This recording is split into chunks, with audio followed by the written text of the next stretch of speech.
Welcome. Today I want to talk a bit about the mystery of God being completed, a quote from the book of Revelation. And so welcome to the spiritual reflection today from Deborah's tree. I'm the Reverend Roslyn Taylor, and I'm just working my way through the book of Revelation and trying to understand some of the mysterious kind of things that are written there. So Revelation 10 has this phrase about the mystery of God being completed. So a bit of the kind of backstory to that is, as you might recall, there is the scroll with 7 seals on it, which couldn't be opened. But finally, when the 7th seal was opened, then there appeared 7 angels with trumpets. And so the first 6 of those angels sounded their trumpets, and each time there's some kind of awful devastation that happens to the people and to the landscape around them. And then we get to Revelation 10. And so I'm just going to read a few verses from that. Then I saw another powerful angel descending from heaven, wrapped in a cloud, with a rainbow above his head.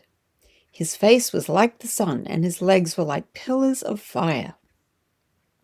Then the angel I saw standing on the sea and on the land raised his right hand to heaven and swore, "There will be no more delay. But in the days when the 7th angel is about to blow his trumpet, the mystery of God is completed, just as he has proclaimed to his servants, the prophets."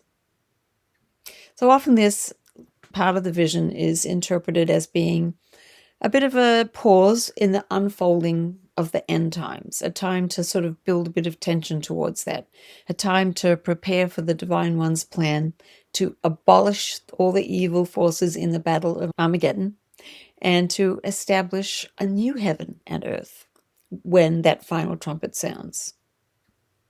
And so it was that particular phrase, the mystery of God is completed. That's what got my attention in this verse. And can we ever really understand divine mysteries? Are we ever actually going to understand the mysteries of God?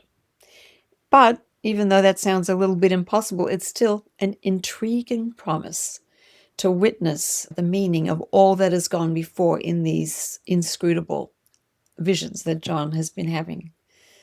So just thinking a bit about Swedenborgian theology, it focuses on the mystery being the last judgment on the Christian church and then the promise of a new Jerusalem. Yep, you heard me correctly. The last judgment or the end times of the Christian church.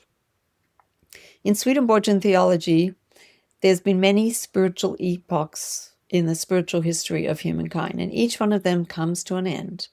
And then a new church or a new epoch is established by the divine.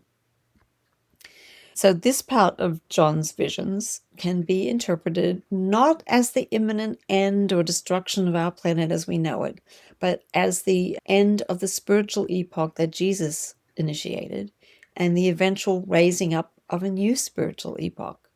So in that new epoch, in that new church, people will have a deeper understanding of the sacred metaphorical language of the Bible and the metaphorical language in nature around us, in the world around us. And so understanding the deeper spiritual messages can then open everyone up, all people, to a deeper relationship with the divine and to welcoming God's kingdom on earth. And that's actually what the next chapter in Revelation reveals. This is from Revelation chapter 11. The kingdoms of the world have come before our Lord's and his Christ's, and he shall reign for ages of ages. That's the promise.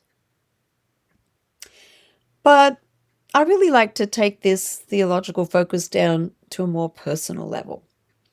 What does all of this mystery and revelation mean in you and in me for our spiritual growth and transformation? So, how I'm understanding is that when our personal belief systems are no longer helpful in our lives, they will come to an end after a period of usually pretty intense spiritual struggle. We will need spiritual concepts that can grow us as a person, improve our interpersonal relationships with all the people around us, improve our opportunities to be truly useful and helpful to the people around us, and can lead us to a deeper, loving relationship with the divine. And that would be a new personal spiritual epoch. The old version of you and me will be replaced eventually with a new version. So the powerful angel in Revelation 10 said, there will be no more delay, which literally in that Revelation passage seems to indicate that the sounding of the seventh trumpet is going to happen soon and there will be this big event. But to me, I take away the message that there is some urgency in getting on with this personal transformation.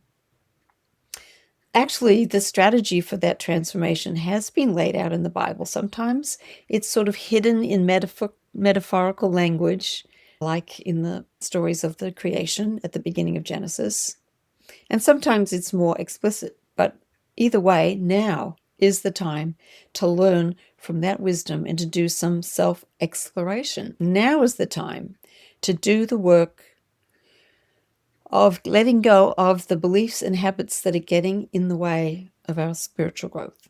Those kind of beliefs might be like, I am not worthy of the Divine One's love, or I'll only feel safe if I can control all the people and circumstances around me. Those kind of beliefs can lead to some very destructive habits and behaviors that will really need to be confronted, really struggled with.